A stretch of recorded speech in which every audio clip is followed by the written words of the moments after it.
Next question I'm asked is, I want to paint on paper. How do I fix that onto my easel? The traditional way is to tape these onto boards. Now you can either get a piece of board that this will fit on.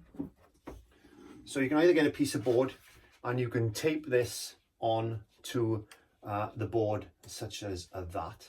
So I would tape that down onto my board, and then I could fix my board then to the easel. I could either use some pins, or some I could even staple it to it because I got a backboard, or I could use some tack, like a blue tack, which is like a sticky rubber.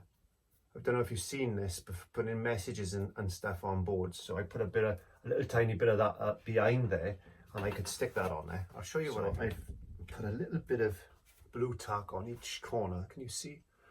That's this blue tack. And what I would do personally is I would then be able to push that onto the board like that. Now you can either get some double-sided tape, which I don't recommend. This will actually go on to the back of this, and then you stick that on and you peel the backing off, and that will stick to that. Now I don't recommend you do that because it can rip the paper you're painting on, so that's not recommended, but it's all right at a pinch. The other thing you could do, traditionally, what's done is you can use a masking tape then